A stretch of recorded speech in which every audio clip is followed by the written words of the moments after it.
Nahuli ang rambulan ng mga estudyante sa Zamboanga City. Sa kuhang ito, kita kung paano magpalitan ng suntok at sipa ang mga lalaking nakauniforme sa barangay Baliwasan. Isa sa kanilang natumba at nawalan ng malay. Kaya isinakay ng motorsiklo. Mabilis namang magsipulasa ng ilang mga sangkot na estudyante. Ayon sa opisyal ng barangay, galing raw sa eskwelahan ng mga estudyante. Nakausap na raw ng eskwelahan ng magulang ng ilan sa mga sangkot na estudyante. Iniimbestigahan na rin ng DepEd Division Office ang insidente at nagsabing dapat sumailalim sa counseling ang mga sangkot. Para makabawas sa rush hour traffic, irerekomenda ng MMDA sa Pangulo na mas paagahin pa ang pasok ng lahat ng kawani ng gobyerno sa Metro Manila. Gaya po sa mga munisipyo, magiging alas 7 ng umaga na yan hanggang alas 4 ng hapon. Nakatutok si Joseph Morong. Nasa kalahating milyong mga taga-gobyerno ang pumapasok araw-araw sa kanilang trabaho sa Metro Manila. Batay sa datos na nakalap ng MMDA, karamihan sa mga pampublikong sasakyan sumasakay. Karaniwang mula alas 8 ng umaga hanggang alas 5 ng hapon ang pasok ng mga nagtatrabaho sa gobyerno. Ang kanilang biyahe, papasok at pauwi, pasok sa tinukoy ng MMDA na rush hour o may pinakamaraming tao sa mga pangunahing kalsada sa Metro Manila na alas 7 hanggang alas 8 ng umaga at alas 5 hanggang alas 6 sa hapon. Okay naman din yung pagpasok din namin, kaya lang pag-uwi, masyadong matraffic. Mayo, noong isang taon, sinubukan ng Metro Manila Council at ng MMDA na paagahin ang pasok ng mga taga-lokal na pamahalaan sa Metro Manila mula 8 a.m. to 5 p.m. Ginawa itong 7 a.m. hanggang 4 p.m. Ang nakita nila na bawasan ng 10% ang oras na ginugol sa biyahe at bumilis ang biyahe ng 20% sa mga kaling malapit at nasa paligid ng mga LGU. Bagaman, kaunti lamang ang pinagbago ng biyahe sa mga pangunahing kalsada sa Metro Manila. Pero para sa mga LGU na nagpatupad ito, pabor sila na mapanatili ito. Yung oras din ng pasok ng City Hall ay mas iwas ngayon dun sa pasok din ng mga eskwela. Karamihan ng transactions talaga sa City Hall, umaga. Sanay na ang mga empleyado na pumasok ng 7 to 4. At ganun din, mas hindi nila nai-hit yung rush hours or peak hours. Mas madali silang makauwi. At sa akin, may konti kaming natitira na empleyado na 5 kasi meron akong pinapapasok na 8. Paliwanag ng MMDA kung bakit bahagya lamang ang lunas ng 7 a.m. hanggang 4 p.m. na schedule sa sakit ng ulo sa traffic. Dahil hindi po namin nakasama lahat ng NGAs. Kung lahat po ng national government agencies ay mag-i-implement ng 7 to 4, doon po mararamdaman talaga yung magandang epekto nito. Gusto ngayon ng MMDA na gawin na ring 7 a.m. hanggang 4 p.m. ang schedule ng trabaho ng mga national government agencies sa Metro Manila. Target ng MMDA na maisumite ang rekomendasyon sa Pangulo bago magmarso kung kailan magsisimula ang rehabilitasyon ng ilang bahagi ng EDSA na inaasahang magdudulot ng traffic. Hihintayin lamang ng MMDA ang rekomendasyon ng ilan pa mga LGU bago isumite sa palasyo ang rekomendasyon. Mas okay sa akin yung 7 to 4, iwas sa mga traffic. Sa akin hindi kasi malayo ako eh. Malilate na ako lalo. Masyado maaga. Sa pagising mahirap. Para sa GMA Integrated News, Joseph Morong, nakatutok 24 oras. Posibleng abot sa daang-daang Pilipinong manggagawa ang kinakailangan ng Finland. Bukod sa halos 100,000 pisong halaga ng buwan ng sahod, pwede ring isama roon ang pamilya ng Pinoy worker. Ang iba pang naging kasunduan ng Pilipinas at Finland sa pagtutok ni JP Soriano. 3 taon nang nagtatrabaho bilang seaman sa Europe si Rodolfo. Nang matapos ang kanyang kontrata, bumalik siya sa Pilipinas dahil nais niyang makapiling ang pamilya. Pero dahil kailangan na niyang magtrabaho ulit, naghahanap si Rodolfo ng bansa at employer na may benepisyong pwedeng maisama ang pamilya sa abroad. Pag doon ka nagtatrabaho, nandyan yung pamilya mo. Diba? Sarap magtrabaho pag nandun, malapit ka lang sa mga pamilya mo. Tamang-tama dahil ang pagsama sa pamilya ng isang dayuhang manggagawa ang isa sa mga inaalok na benepisyo ng bansang Finland. na pumirma ng Joint Declaration of Intent o JDI sa gobyerno ng Pilipinas. Ang Finland kasi may pulisiya na kapag may sapat na kita ang isang dayuhang manggagawa, papayagan ng kanilang gobyerno na isama ang pamilya at manirahan doon habang nagtatrabaho ang isang foreign worker.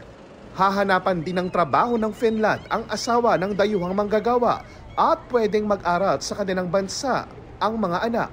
For Finland, it's important that for those workers who would like to come with their families, it's also possible, and we try to help to find a work for the spouses as well, and then they can get also children to Finland and to school if they like it that way. Ang kakailanganin ng Finland, mga skilled workers, hotel at tourism workers, restaurant staff, manggagawa para sa information technology o IT, at healthcare workers gaya ng nursing staff at caregivers. Ayon sa gobyerno ng Finland, mahalaga sa kanila ang labor equality. Kaya kahit ibang lahi, pare-pareho ang minimum wage na naglalaro sa 1,600 euros o mahigit 90,000 pesos pataas kada buwan o higit pa, depende sa uri ng trabaho at industriya. Kasama rin sa pinirmahang kasunduan ang upskilling ng mga Filipino healthcare worker. One can come in, let's say, as a caregiver or nurse assistant and be upgraded from there in Finland. So this is something that is also suited to our healthcare demands here in our very own country. Paalala ng DMW sa publiko, huwag papatol sa mga trabahong inaalok sa social media, mag-ingat sa mga illegal recruiters at tanging sa DMW lang mag-check ng anumang uri ng trabaho abroad. Para sa GMA Integrated News, JP Soriano, nakatutok 24 oras. Mabilis na chikan tayo para updated sa showbiz happenings. New achievement unlocked para kay My Ilonggo Girl star Michael Sager ang kanyang pagiging cover sa January issue ng V-Man Southeast Asia magazine. Showing off his charm, ang tinawag ng International Men's Fashion Magazine na Southeast Asia's next leading man. Proud pang ikinuwento ni Michael ang kanyang journey and love for performing. It's Jennie's birthday! Overflowing ang love and sweetness ng Blackpink members sa kanilang birthday greetings dedicated for Jennie. Ang tinaguriang It Girl ng K-pop tila may pa-teaser pa sa kanyang comeback music. Happy birthday, Jennie! Patay sa pamamaril ang isang negosyante sa General Santos City.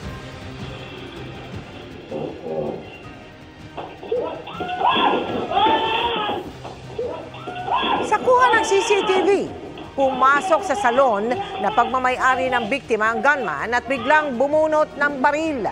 Nagpulasan ng mga tao sa loob. Saglit na napalabas ang gunman dahil sa pamamato sa kanya, pero pagbalik, doon na siya nagpaputok ng baril. Hindi rin niya pinalagpas sa mga CCTV at saka mabilis na sumibat. Ayon sa pulisya, dead on arrival sa ospital ang may-ari ng salon. Patuloy na inaalam ang pagkakakilanlan at motibo ng gunman. Ulat panahon naman tayo mga kapuso, magiging maulan pa rin sa ilang bahagi ng bansa bukas. Dahil pa rin yan sa shear line na banggaan ng malamig na hanging amihan at easterlies o yung mainit na hangin. Base sa datos ng Metro Weather, may tsansang ulanin ang Cagayan Valley, Cordillera, Quezon, Bicol Region at Mimaropa. Sa Metro Manila, magiging bahagyang maulap at posible pa rin ang mahihinang ulan. May tsansa rin ang kalat-kalat na ulan sa Eastern Visayas at ilang bahagi ng Mindanao. May matitinding pagulan kaya posible ang baha o landslide. Gaya ng naranasan sa Santa Magdalena, Sorsogon kung saan gumuho ang malaking bahagi ng bundok. Sa dami at kapal ng gumuhong lupa, malaking bahagi ng kalsada ang natabunan. Kwento ng mga residente, posibleng lumambot ang lupa dahil sa ilang araw ng pagulan. Pilit naman itong tinawid ng ilan na nagpaana lang at nagmadaling dumaan. Sa ngayon, bukas na ulit ang kalsada sa mga motorista. Nagka-landslide rin sa Moncayo, Davao de Oro kasunod ng buhos ng ulan. Bukod sa mga nagtumbahang puno, ilang istruktura rin ang nasira. Sinuspindi rin ng LGU ang mga klase ngayong araw, samantala ramdam pa rin ang lamig ng amihan lalo sa Northern Luzon. Kaninang umaga, bumagsak sa 15 degrees Celsius ang temperatura sa La Trinidad, Benguet habang 15.6 degrees Celsius naman sa Baguio City. Takaw disgrasya sa mga pedestrian kaya sinuyod ng MMDA ang ilang bangketa sa Maynila na hindi na madaanan. Nakatutok si Oscar Oida. Sa halos araw-araw na lang, pahirapan daw ang pagdaan dito sa may Kirikada Street sa may Santa Cruz, Maynila. Bukod sa matao ang lugar, kaliwat kanan pa ang mga sasakyang alanganin ang pagkakaparada. Ang mga bangketa, sinakop na ng ilang tindahan. Kaya ang mga tao sa kalsada na naglalakad. Kaya kanina, pinasadahan ito ng Special Operations Group ng MMDA at tinow ang mga unattended na sasakyan. Pinagtitikitan yung mga driver na alanganin ng pagkakaparada.